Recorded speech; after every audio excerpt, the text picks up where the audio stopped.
13.5 ঘন্টা পর সড়ক ছেড়ে হাসপাতালে আন্দোলনের আহতরা। ডিসেম্বরের মধ্যে সব সমস্যা সমাধানের প্রতিশ্রুতি উপদেষ্টাদের।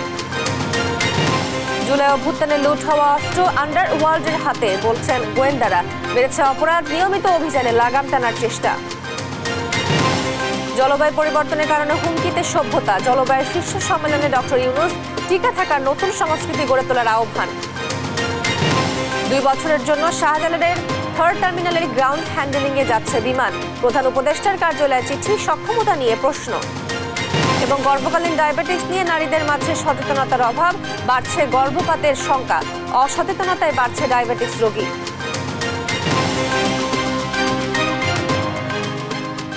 দেখছিলেন শিরোনাম সংবাদ সকালে, আপনাদের সঙ্গে আছি আমি তোয়া আফরোজ।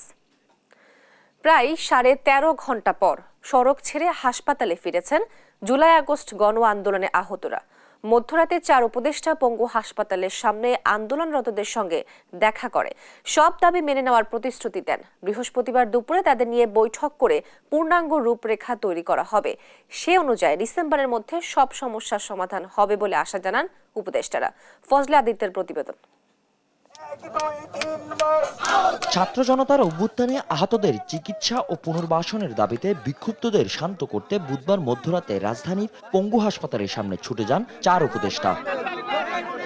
শুরুতে গণ আন্দোলনে আহতদের সঙ্গে কথা বলেন আইন উপদেষ্টা ডক্টর আসিফ নজরুল ও উপদেষ্টা মাহফুজ আলম। তাদের ভোগান্তির জন্য ক্ষমা চেয়ে দুঃখ প্রকাশ করেন তারা। বলেন আগামী ডিসেম্বরের মধ্যে সব সমস্যা সমাধান করা হবে। আমাদের ভুল হয়েছে, আমাদের ঘাটতি আছে, আমরা সেই ঘাটতি মোকাবেলার জন্য সবচেয়ে গুরুত্ব দিয়ে আপনারা যদি চান আমিও 2টার সময় মিটিংয়ে থাকবো। একটা মিটিং যখন হয় সেখানে আমাদের অনেক কাগজপত্র দেখতে হবে, জুলাই ফাউন্ডেশনের লোকজনকে রাখবে, কারা পেয়েছে কারা পায়নি, কোথায় আমাদের সমস্যা হয়েছে সবকিছু আমাদের জানতে হবে। আমাদের এটা দেখে ভালো লাগছে না যে আপনারা এত কষ্ট করে এত রাত পর্যন্ত এখানে আছেন।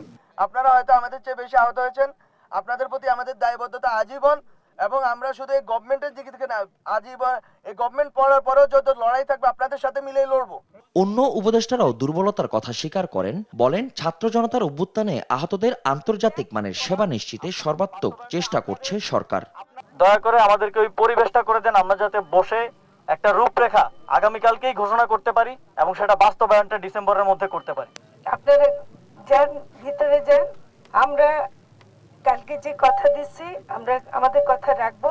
যদি আমরা কথা রাখতে ব্যর্থ হই, এরপর আপনারা যা করবেন সেটা আমরা মাথা পেতে নেব। সব দাবি বাস্তবায়নে উপদেষ্টাদের দেয়া আশ্বাসে অবরোধ প্রত্যাহার করে হাসপাতালে ফিরে যান আহতরা। এর আগে বুধবার দুপুরে স্বাস্থ্য উপদেষ্টা নূরজাহান বেগম এবং ব্রিটিশ হাই কমিশনার হাসপাতাল পরিদর্শনে এলে বিক্ষোভের মুখে পড়েন। পরে হাসপাতালের সামনের সড়কে অবরোধ করে আহতরা। ফজলে আদিত্য, দেশ টিভি, ঢাকা। গোয়েন্দা তথ্য মতে জুলাই আগস্ট গণ অভ্যুত্থানের সময় পুলিশের লুট হওয়া অস্ত্র চলে গেছে আন্ডারগ্রাউন্ডে, যা ব্যবহার করে রাজধানীতে অপরাধ কার্যক্রম চালাচ্ছে অপরাধীরা। নিয়মিত অভিযান চালিয়ে 4 সেপ্টেম্বর থেকে নভেম্বরের প্রথম সপ্তাহ পর্যন্ত 389টি অস্ত্র উদ্ধার করেছে যৌথ বাহিনী। নিরাপত্তা বিশ্লেষকরা মনে করছেন এসব অস্ত্র উদ্ধার করা না গেলে অপরাধ প্রবণতা আরও বাড়তে পারে। শাহাদাত নিশাদের বিশেষ রিপোর্ট। 5 আগস্ট এভাবেই ছাত্র জনতার উপর নির্বিচারে গুলি চালিয়েছিল। শেষ পর্যন্ত আওয়ামী লীগ সরকারের পতন আর শেখ হাসিনার দেশ ছাড়ার পর পালিয়ে যায় পুলিশ সদস্যরাও। হারিয়ে যায় বাহিনীর বিপুল পরিমাণ অস্ত্র ও গোলাবারুদ। গণভবনে এসএসএফ সদস্যদের বিভিন্ন ধরনের ট্যাকটিক্যাল গিয়ার, অস্ত্র, গোলাবারুদ, সাজ সরঞ্জাম, বেতার যন্ত্র ও অপারেশনাল সরঞ্জাম মজুদ ছিল। জাতীয় সংসদ ভবনেও ছিল এসএসএফ এর অস্ত্র ও গোলাবারুদ। 5 আগস্ট যা লুট হয়ে যায়। এর মধ্যে কিছু উদ্ধার হলেও অত্যাধুনিক astro rifle, sniper rifle, flashback grenade, anti drone system, বেতার ডিভাইস সহ 32টি ভারী অস্ত্র ও বিপুল পরিমাণ গুলির কোনো হদিস মিলেনি। পুলিশ সদর দপ্তরের তথ্য অনুযায়ী পুলিশ সদস্য, বিভিন্ন থানা, কারাগার ও বিভিন্ন প্রতিষ্ঠান থেকে 5,829টি আগ্নেয়াস্ত্র এবং 6,51,609টি গুলি লুট হয়। এর মধ্যে 4,283টি অস্ত্র এবং 3,88,182টি গুলি উদ্ধার হয়েছে। এখনও 1,546টি অস্ত্রের সন্ধান মিলেনি। 4 সেপ্টেম্বর থেকে নভেম্বরের প্রথম সপ্তাহ পর্যন্ত 389টি অস্ত্র উদ্ধার করেছে যৌথ বাহিনী। সম্প্রতি রাজধানীতে খুনোখুনির ঘটনাও বেড়েছে। 5 আগস্ট ফ্যাসিস্ট সরকারের পতনের পর 30 আগস্ট পর্যন্ত 29টি খুনের ঘটনা ঘটেছে। সেপ্টেম্বর ও অক্টোবরে 2 শতাধিক মরদেহ উদ্ধার হয়েছে, যার মধ্যে খুনের ঘটনা শতাধিক। গেল বছর এই সময়ে খুনের ঘটনা ছিল 56টি। গোয়েন্দা তথ্য বলছে, উদ্ধার না হওয়া অস্ত্রগুলো আন্ডারগ্রাউন্ডে চলে গেছে।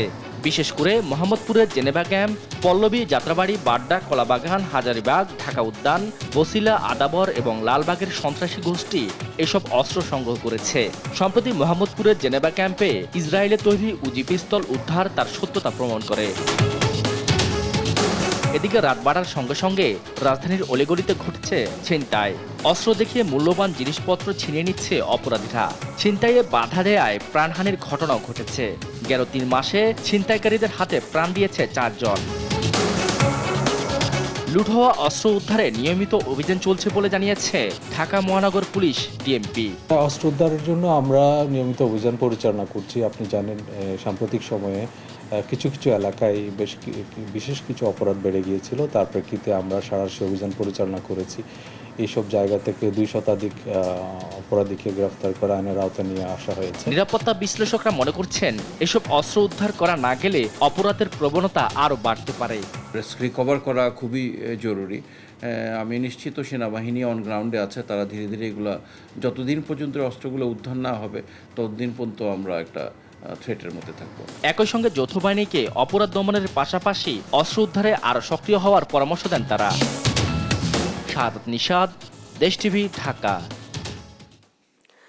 বিশ্বকে জলবায়ু বিপর্যয় থেকে রক্ষায় শূন্য বজ্র ও শূন্য কার্বনের উপর ভিত্তি করে একটি নতুন জীবনধারা গড়ে তোলার পর জোর দিয়েছেন ডক্টর মোহাম্মদ ইউনূস। ক্রমবর্ধমান জলবায়ু পরিবর্তনের সভ্যতা হুমকিতে বলেও উদ্বেগ জানান। বুধবার আজারবাইজানে COP29 সম্মেলনে যোগ দিয়ে একথা বলেন বাংলাদেশের অন্তর্বর্তী সরকারের প্রধান উপদেষ্টা। লুৎফর কবিরের রিপোর্ট। বিশ্বজুড়ে ক্রমবর্ধমান জলবায়ু সংকট মোকাবিলায় করণীয় নিয়ে আজারবাইজানের বাকুতে চলছে COP29 জলবায়ু সম্মেলন। এবারের সম্মেলনে 3য় দিন বুধবার বিশ্বের অন্যান্য দেশের নেতাদের পাশাপাশি মঞ্চে বক্তব্য রাখেন বাংলাদেশের অন্তর্বর্তী সরকারের প্রধান উপদেষ্টা ডক্টর মোহাম্মদ ইউনূস। বিশ্বকে বিপর্যয় থেকে রক্ষায় শূন্য বর্জ্য ও শূন্য কার্বনের উপর ভিত্তি করে নতুন জীবনধারা গড়ে তোলার পরামর্শ দেন তিনি। To present the climate catastrophe in a different perspective. This perspective will take us from fixing climate destruction to stopping the further carnage. It's a big task and raises big questions. I seek your indulgence to share with you my long-standing dream of creating a world of 3 zeros.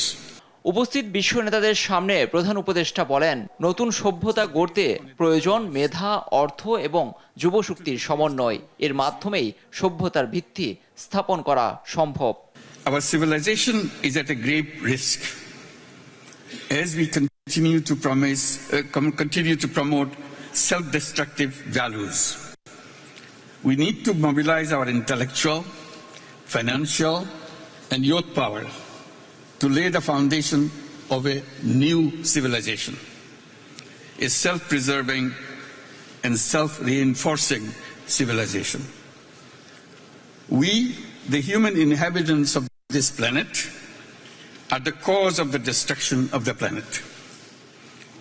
We are doing it deliberately. We have chosen a lifestyle which works against the environment. পরিবেশের সুরক্ষায় সবাইকে সচেতন হওয়া এখনই প্রয়োজন বলেও মনে করেন শান্তিতে নোবেলজয়ী ডক্টর ইউনূস। গেল সোমবার জলবায়ু সম্মেলনে যোগদানের উদ্দেশ্যে আজারবাইজানের বাকুতে রাষ্ট্রীয় সফরে যান প্রধান উপদেষ্টা ডক্টর মোহাম্মদ ইউনূস। 14 নভেম্বর পর্যন্ত দেশটিতে অবস্থান করবেন তিনি। লুৎফর কবির, নিউজ ডেস্ক, দেশ টিভি। 2 বছরের জন্য শাহজালাল বিমানবন্দরের 3rd টার্মিনালের গ্রাউন্ড হ্যান্ডেলিং দায়িত্ব পেয়েছে বিমান বাংলাদেশ এয়ারলাইন্স। সম্প্রতি রাষ্ট্রীয় বিমান সংস্থাটিকে এ দায়িত্ব দিয়ে চিঠি দিয়েছে প্রধান উপদেষ্টার কার্যালয়ের পাবলিক প্রাইভেট পার্টনারশিপ কর্তৃপক্ষ। তবে বিমানের সক্ষমতা নিয়ে প্রশ্ন তুলেছেন বিশেষজ্ঞরা। আর বিমানের দাবি, গ্রাউন্ড হ্যান্ডেলিংয়ে শতভাগ প্রস্তুত তারা। কেনা হয়েছে যন্ত্রপাতি, নিয়োগ দেওয়া হয়েছে জনবল। আলিমুজ্জামান সাফওয়ানের রিপোর্ট। হযরত শাহজালাল আন্তর্জাতিক বিমানবন্দরে উদ্বোধনের জন্য প্রস্তুত প্রায় 22,000 কোটি টাকা ব্যয়ে নির্মিত তৃতীয় টার্মিনাল। এই টার্মিনাল পুরোপুরি চালু হলে বছরে সেবা দেওয়া সম্ভব হবে প্রায় 2 কোটি যাত্রীকে। জাপানের আর্থিক সহায়তায় নির্মিত এই টার্মিনালের আয় থেকেই পরিশোধ করার কথা রয়েছে ঋণের টাকা। তাই শুরু থেকেই গ্রাউন্ড হ্যান্ডেলিংয়ের দায়িত্ব পাবার কথা ছিল বিমানের পাশাপাশি বিদেশি কোনো সংস্থার। সম্প্রতি একটি জরিপে উঠে আসে বিমানের সেবায় সন্তুষ্ট নয় 93% বিদেশি এয়ারলাইন্স। তবে এসব আলোচনা ছাপিয়ে এককভাবে গ্রাউন্ড হ্যান্ডেলিংয়ের দায়িত্ব পেয়েছে বিমান। তৃতীয় টার্মিনালকে সামনে রেখে ব্যাপক প্রস্তুতি নিয়েছে রাষ্ট্রীয় পতাকাবাহী সংস্থাটি। এরই মধ্যে কেনা হয়েছে প্রায় 1,000 কোটি টাকার সরঞ্জাম, নিয়োগ করা হয়েছে জনবল। নিজেদের দুর্নাম ঘুচিয়ে নতুন টার্মিনালে সেবার মান আরও উন্নত হবে বলে আশা বিমানের এই কর্মকর্তার। অনেক যখন প্লেন ল্যান্ড করে আমি তখন কিন্তু একসাথে কতগুলো ডেস্ক আছে, বেশি তো সেরকম নাই, যার ফলে জট লেগে যায় প্যাসেঞ্জারের। তো ইমিগ্রেশনের এই সমস্যাটা তো বিমানের তৈরি করা না। তারপরে আমাদের লাগেজ পেতে দেরি হয়, আমাদের বেল্টের সংখ্যাও কম আসছে। ইনশাল্লাহ বিমান পারবে গ্রাউন্ড হ্যান্ডলিংয়ের কাজ। আমরা 2 বছর ধরে প্রস্তুতি নিচ্ছি এবং আমাদের প্রস্তুতি একদম শেষের পর্যায়ে আসছে। আমরা যে এই গ্রাউন্ড হ্যান্ডলিং করতে পারবো সেই জন্য যে একটা সার্টিফিকেট দরকার, আইসাগো সার্টিফিকেট, সেটাও বিমান পেয়েছে এবং ইকুইপমেন্টও আমাদের প্রচুর আনা হয়েছে, আরও আসতেছে রাস্তায়। তবে এককভাবে বিমান যাত্রী সেবার মান কতটুকু নিশ্চিত করতে পারবে তা নিয়ে শঙ্কা রয়েছে বিশেষজ্ঞের। আবার বিমান ব্যর্থ হলে নতুন কোনো এয়ারলাইন্স বাংলাদেশমুখী হবে না বলেও জানান তিনি। বিমানের অ্যাজ ফার ইকুইপমেন্ট কনসার্ন বিমান সেটা প্রয়োগ করেছে বা করতে পারবে। এই বিমানের সার্ভিসের ব্যাপারে আমাদের কাস্টমাররা, প্যাসেঞ্জাররা কেউ হ্যাপি না। তো এই সংকট যে তাদের যে আপনার ইমেজের সংকটটা, ইমেজ সংকটটাতে তারা কীভাবে বেরিয়ে আসবে। বাংলাদেশ থেকে অনেকে মুখ ফিরে নিয়ে গেছে এইসব সার্ভিসের কারণে। তো এখন যদি তার পারফরমেন্সটা ওইভাবে উন্নত না করতে পারে, this could be one of the reason যেন কেন তারা আসবে না। দেশের সব বিমানবন্দরে গ্রাউন্ড হ্যান্ডেলিংয়ের দায়িত্বে রয়েছে বিমান, সেখানে তাদের সেবার মান নিয়ে রয়েছে নানা প্রশ্ন। সমালোচনা ছাপিয়ে বিমান কতটুকু সফল হয় তা এখন দেখার বিষয়। আলিমুজ্জামান সাফওয়ান, দেশ টিভি, ঢাকা। প্রতি 4 জনের 1 জন নারী গর্ভকালীন ডায়াবেটিসে আক্রান্ত, যাদের অর্ধেকই জানেন না আক্রান্তের কথা। ফলে রক্তে সুগারের পরিমাণ বেড়ে যাওয়ায় বাড়ছে গর্ভপাতের ঘটনা। মায়ের কারণে কম বয়সী এমনকি শিশুরাও আক্রান্ত হচ্ছেন টাইপ 2 ডায়াবেটিসে। অসচেতনতায় ডায়াবেটিস আক্রান্তের সংখ্যা বাড়ায়, কমে যাচ্ছে কর্মক্ষমতা, বলছেন বিশেষজ্ঞরা। হাসান মাহমুদের রিপোর্ট। 24 বছরের শারমিন খাতুন দ্বিতীয় সন্তান গর্ভধারণের মধ্যবর্তী সময়ে নিয়মিত পরীক্ষায় ডায়াবেটিস শনাক্ত হয়।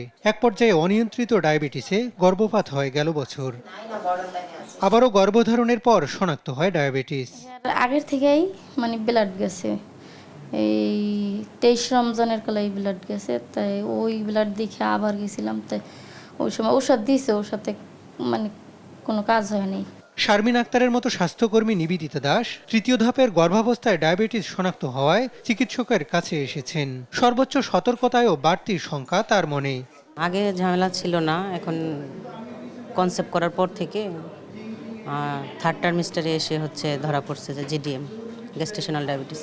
না, শারীরিক প্রবলেম নাই, এটা সুগার বাড়তেছে, আমার চেক করা লাগতেছে প্রতিদিন। চিকিৎসকরা বলছেন প্রতি 4 জনে 1 জন নারী গর্ভাবস্থায় ডায়াবেটিসে আক্রান্ত হচ্ছেন।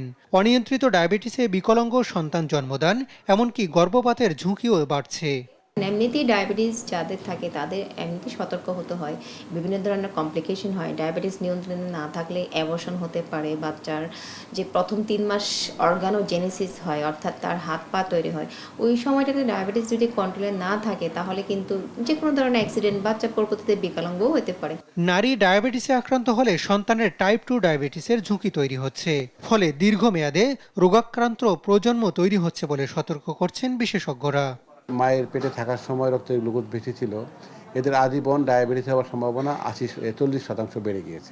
এটি কিন্তু আজকে অতটা গুরুত্ব না পেলে এটা কিন্তু ওই বাচ্চাটির আজীবন এটি নিয়ে বহন করবে, কিন্তু তাতেও কিন্তু শেষ হলো না। মায়ের পেটে যে বাচ্চাটি ছিল সেটি যদি মেয়ে হয়, এই মেয়েটির আবার পলিসিস্টিক ওভারি সিনড্রোম এবং ডায়াবেটিস হওয়ার ঝুঁকি বেড়ে গেল। এবং সে যখন আবার বাচ্চা নেবে সেটিও কিন্তু তার আবার গর্ভকালীন ডায়াবেটিসের সমস্যা থাকলো, এবং সে যদি আবার একটি মেয়ে বাচ্চাই ধারণ করে তাও কিন্তু সেই পরবর্তী জেনারেশন চলে গেল। তাহলে এই যে সমস্যাটি এটি কিন্তু জেনারেশন থেকে জেনারেশন চলতে থাকবে।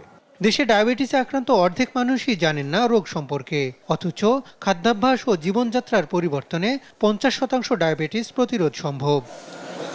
হাসান মাহমুদ, দেশ টিভি, ঢাকা। রাজনৈতিক অর্থনৈতিক সংকট কাটাতে নির্বাচিত সরকার প্রয়োজন বলে মন্তব্য করেছেন বিএনপি মহাসচিব মির্জা ফখরুল ইসলাম আলমগীর। বুধবার সকালে ঠাকুরগাঁওয়ে নিজ বাসভবনে সাংবাদিকদের সঙ্গে আলাপকালে তিনি এ মন্তব্য করেন। এ সময় আনুপাতিক নির্বাচন ব্যবস্থায় বিএনপির সমর্থন নেই বলেও জানান মির্জা ফখরুল। সহকর্মী শাকিল আহমেদের রিপোর্ট, জানাচ্ছেন আপন অপু। বুধবার সকালে ঠাকুরগাঁও জেলা বিএনপি কার্যালয়ের ভবন নির্মাণ কাজের উদ্বোধন করেন দলের মহাসচিব মির্জা ফখরুল ইসলাম আলমগীর। পরে নিজ বাসভবনে কথা বলেন সাংবাদিকদের সঙ্গে।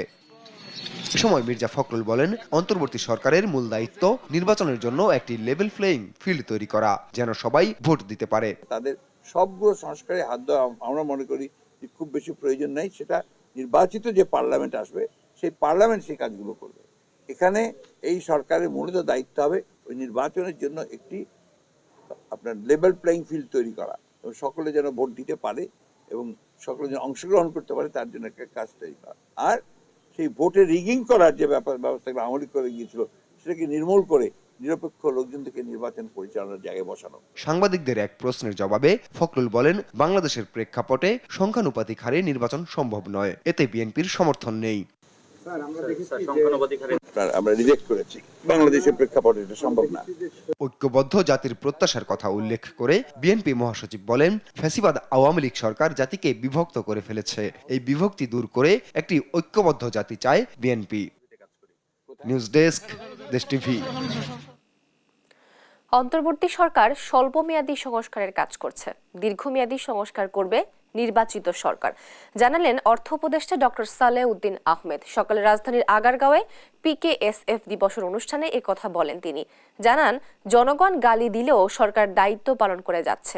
ব্যাংক খাত সংস্কারের কাজ চলছে জানিয়ে উপদেষ্টা বলেন, এখানে একটি ফ্রুট প্রিন্ট করে দিতে চায়, যা পরবর্তী সরকারের কাছে উদাহরণ হয়ে থাকবে। সে অনুযায়ী কাজ করবে। দ্রব্যমূল্য নিয়ন্ত্রণে সবাইকে ভূমিকা রাখার আহ্বানও জানান অর্থ উপদেষ্টা।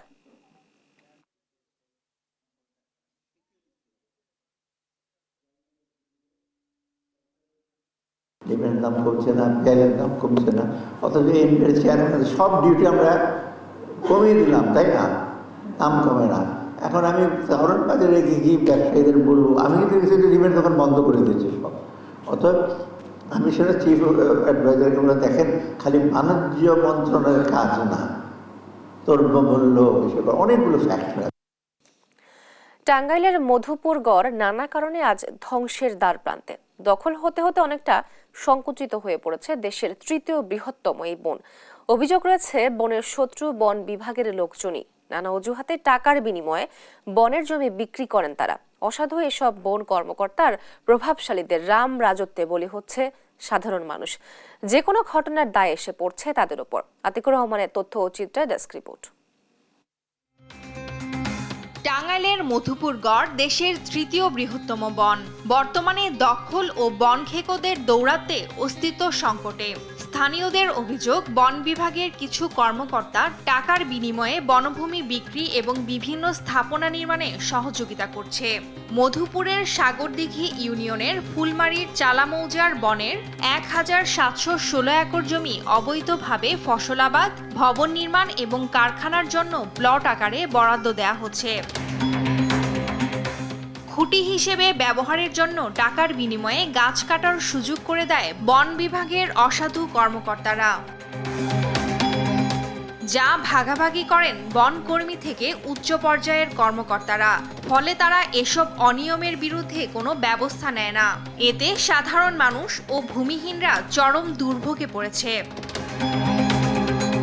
ভূমিহীন ও ছিন্নমূল মানুষ যারা বছরের পর বছর বাপদাদার ভিটেতে বসবাস করে আসছেন, তাদেরও ঘরের খুঁটি পরিবর্তনে বন বিভাগকে টাকা দিতে হয়। টাকা না দিলে দেয়া হয় মামলা। অসংখ্য মামলা কাঁধে নিয়ে পালিয়ে বেড়াচ্ছে বনাঞ্চলের মানুষ। ফরেস্টের নির্যাতনে আমরা এখন একটা পুরাতন ঘর দিতে যাই, সেই ঘরটাও দিতে তাদেরকে 20,000 15,000 টাকা দিতে হয়। কিন্তু এখানে যদি পুরাতন কোনো ঘর যদি আসলে ভেঙে যায়, কোনো ঝড় বৃষ্টি বা প্রাকৃতিক দুর্যোগের কারণেও যদি ভেঙে যায়, তাহলে সেই ঘরগুলো যদি রিভারিং করতে যায় তাহলে সেখানে বন বিভাগকে অনেক পরিমাণ টাকা দিতে হয়। টাঙ্গাইলের ঘাটাইল, মধুপুর, সখীপুর ও মির্জাপুর উপজেলার বনভূমিতে বসবাস করা সাধারণ মানুষের কাছে বন বিভাগ মানেই মূর্তিমান আতঙ্ক। তবে বন বিভাগ বলছে নানা সীমাবদ্ধতার মাঝেও বনকে আগলে রেখেছেন তারা, আর কারো বিরুদ্ধে সুনির্দিষ্ট অভিযোগ পেলে ব্যবস্থা নেওয়া হবে। ভাত খেতে গেলে তো কিছু ভাত পড়ে, আর আমার তো 100% আমরা তো সততার আওতায় আনতে পারি নাই। আমরা চেষ্টা করি যতটা মিনিমাইজ করা যায়। টাঙ্গাইলের 9টি রেঞ্জে 1,22,876 একর বনভূমি রয়েছে। এর মধ্যে 39,000 একর দখল হয়ে গেছে। দ্রুত এ বনভূমি উদ্ধারে ব্যবস্থা নেয়ার দাবি জানিয়েছেন সংশ্লিষ্টরা। নিউজ ডেস্ক, দেশ টিভি। কৃষি পণ্যের বাজার নিয়ন্ত্রণে পরিবহন ব্যয় কমাতে কৃষি পণ্য স্পেশাল, ম্যাঙ্গো স্পেশাল ও ক্যাটল স্পেশাল নামে ট্রেন চালু করে রেলওয়ে কর্তৃপক্ষ। তবে তাতে আগ্রহ দেখাননি কৃষক ও ব্যবসায়ীরা, ফলে সফল হয়নি উদ্যোগ। বিপুল অর্থ লোকসান গুণে চালুর কয়েক দিনের মধ্যে বন্ধ করতে বাধ্য হয় কর্তৃপক্ষ।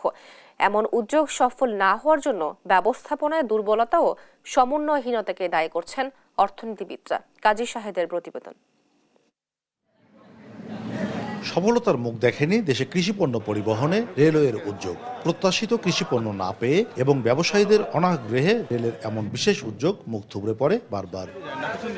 বিশেষ ট্রেন সেবা চালু করতে গিয়ে ম্যাঙ্গো স্পেশাল ট্রেনে 4 বছরে 1,82,000, ক্যাটল ট্রেনে 2 দিনে 9 লাখ ও সবজি স্পেশাল ট্রেনে 2 দিনে লোকসান গুনতে হয় 30 লাখ টাকা। ব্যবসায়ী নেতারা বলছেন তারা যেসব পরামর্শ দিয়েছেন তার একটাও বাস্তবায়ন না করাই আগ্রহ হারিয়েছেন কৃষক ও ব্যবসায়ীরা। ব্যবসায়িক সমাজ থেকে আমরা বহুবার তাদেরকে বোঝানোর চেষ্টা করেছিলাম এবং কিছু প্রস্তাবনা দিয়েছিলাম যে বাংলাদেশ গভর্নমেন্টের যে ডাক বিভাগটা আছে সেটা অকার্য হয়ে পড়েছে। সেখানকার যদি লজিস্টিক সাপোর্টগুলো নেওয়া হতো তাহলে এই সার্ভিসটা অবশ্যই আলোর মুখ দেখত। কৃষকরা বলছেন স্টেশনে আনা নেওয়ার খরচ যেমন আছে তেমনই কৃষিপণ্য নষ্ট হওয়ার ঝুঁকি থেকে পণ্য পরিবহনের ট্রেনে আগ্রহ পান না তারা। এক্সপ্রেস ট্রেনে আমাদের যাওয়া আসা করে কিংবা মাল নিয়ে যাওয়া অনেক হয়রানি, কারণ হচ্ছে এখানে আমরা ট্রেনে একবার মাল উঠাচ্ছি, আবার কমলাপুরে নামাচ্ছি, কমলাপুর থেকে আবার মোকামে যাচ্ছে। কমলাপুর স্টেশনে আবার কুলি দিয়া পণ্য নামানো হতো এবং ওটা আবার ভ্যানে কিংবা পিক আপে নেওয়া হতো। এতে কৃষকের খরচ হতো বেশি। এই জন্য কৃষক ট্রেনে পণ্য ব্যবহার না করে বাসে কিংবা ট্রাকে নিয়ে যায়। অর্থনীতিবিদরা বলছেন বিশেষ কোনো সেবা চালু করার আগে আগ্রহ, সমস্যা ও সম্ভাবনাগুলো খতিয়ে দেখতে হয়। রেল কর্তৃপক্ষ সেদিকে নজর না দিলে বিশেষ উদ্যোগ মুখ থুবড়ে পড়া স্বাভাবিক। যারা এই সুবিধা ব্যবহারকারী হিসেবে থাকার কথা তাদের সাথে পর্যাপ্ত যোগাযোগ করা হয়েছে কিনা এবং তারা আসলে জানতেন কিনা এটা কতটা কস্ট ইফেক্টিভ, এবং তাদের সাথে যোগাযোগ করে এবং তাদের কোন সময়ে দরকার, সময় একটা ফ্যাক্টর। মানুষবাহী যে ট্রেন তারই সঙ্গে 1, 2 বা 3টা বগি চাহিদা মতো আলাদা করে দিতে হবে, যেখানে আম যাবে, সবজি যাবে, কাঁঠাল যাবে এবং অন্যান্য সকল ধরনের শাকসবজি, গরু ছাগল, আম সহ সবই চলে যাবে। তাহলে আর এটা বন্ধ হওয়ার কোনো সম্ভাবনা নেই। বর্তমান পরিস্থিতির উপর দোষ চাপিয়ে বিশেষ ট্রেন সেবা ও লোকসান নিয়ে কথা বলতে রাজি হননি পশ্চিমাঞ্চল রেলের প্রধান বাণিজ্যিক কর্মকর্তা। এখন এই স্বাভাবিক পরিস্থিতিতে আমি কয়েকবার ডিসি দিয়ে আমাকে আমাকে থ্রেট দেওয়া হয়েছে। আর এখন পরিস্থিতি খারাপ বলতে কি পরিস্থিতি ভালো যে এখন খুব কড়াকড়ি চলতেছে। রেলের এমন ইতিবাচক উদ্যোগ ব্যবস্থাপনায় দুর্বলতা ও সমন্বয়হীনতাই ব্যর্থতায় রূপ নিচ্ছে বলে দাবি অর্থনীতিবিদদের। কাজী শাহেদ, দেশ টিভি, রাজশাহী। শুক্রবার শুরু হচ্ছে মণিপুরী সম্প্রদায়ের বৃহত্তম উৎসব মহারাসলীলা। এদিন ঐতিহ্যবাহী পোশাকে নৃত্য ও কৃষ্ণ বন্দনায় রাত পার করবেন ভক্তরা। মৌলভীবাজারের কমলগঞ্জের 18টি মণিপুরী গ্রামে প্রায় 1 মাস ধরে চলছে মহারাসলীলা উদযাপনের প্রস্তুতি। সহকর্মী সালেহ ইলাহি কুটির রিপোর্ট জানাচ্ছেন আপন অপু। মণিপুরী সম্প্রদায়ের সবচেয়ে বড় ধর্মীয় উৎসব মহারাসলীলা শুরু হচ্ছে শুক্রবার। 3 শতাধিক শিশু কিশোর ও যুবতী অংশ নেবেন এবারের আয়োজনে। মৃদঙ্গ, করতাল ও শঙ্খধ্বনিতে মুখরিত হবে উৎসব। উৎসবের দিন দুপুর থেকে শুরু হয় রাখাল নৃত্য। রাত 11:30টায় শুরু হয় উৎসবের মূল পর্ব। মণিপুরীদের ঐতিহ্যবাহী পোশাকে নৃত্য ও কৃষ্ণ বন্ধনায় চলে মহারাস লীলা। রাতভর দর্শকদের বিমোহিত করে রাখেন শিল্পীরা। উৎসবকে প্রাণবন্ত করে তুলতে প্রায় 1 মাস ধরে চলছে প্রস্তুতি। অনুশীলনে ব্যস্ত মণিপুরী শিশু কিশোর ও যুবতীরা। শৈল্পিক আবহ ধরে রাখতে প্রশিক্ষকরা দিচ্ছেন তালিম। সকালে রাখাল নৃত্য হবে আর রাত্রে রাস উৎসব হবে। প্রথমবার এবার নাচ করতেছি। আমি এখানে নাচবো এবং আমার বন্ধু বান্ধব সবাই আসবেন। আমার এখানে নাচার অনেক ইচ্ছা ছিল কিন্তু সুযোগ হয়ে ওঠেনি, এবার আমার সুযোগ হয়েছে। এই লীলা ভগবান শ্রীকৃষ্ণ যেরকম লীলা করেছেন এই অনুষ্ঠানের প্রশিক্ষণ দিতেছি আমরা। আমাদের মণিপুরী সংস্কৃতি সম্পূর্ণ ক্লাসিক্যাল, এটাকে লাস্য এবং তাণ্ডবাঙ্গিকের, এই জন্য আমরা খুব পরিশ্রম করে এটা ট্রেনিং করে থাকি। শুধু মণিপুরী সম্প্রদায় নয়, প্রতি বছর বর্ণিলে আয়োজনে সামিল হন দেশ বিদেশের হাজারো দর্শনার্থী। আয়োজনকে সফল করতে সব ধরনের প্রস্তুতির কথা জানান আয়োজকরা। লক্ষাধিক লোক এখানে সমাগম হয়, বিভিন্ন ভক্তবৃন্দ এবং দর্শক দেশ বিদেশ থেকে এখানে উপস্থিত হয় এবং অনুষ্ঠানটি উপভোগ করেন। নির্বিঘ্নে উৎসব উদযাপনে নেওয়া হয়েছে পর্যাপ্ত নিরাপত্তা ব্যবস্থা। এখানে অনেক মানুষের সমাগম হয়, তাদের নিরাপত্তা এবং ধর্মীয় কালচারটা যেন ঠিক সময় মতো এবং নির্বিঘ্নে হতে পারে, আমরা আমাদের মৌলভীবাজার জেলা পুলিশের পক্ষ থেকে আমরা সেভাবে নিরাপত্তা পরিকল্পনা সাজিয়েছি। 1779 সালে মণিপুরের মহারাজা ভাগ্যচন্দ্র সূচনা করেন এই রাস উৎসবের। এরই ধারাবাহিকতায় মৌলভীবাজারের কমলগঞ্জে উদযাপিত হয়ে আসছে এই উৎসব। নিউজ ডেস্ক, দেশ টিভি।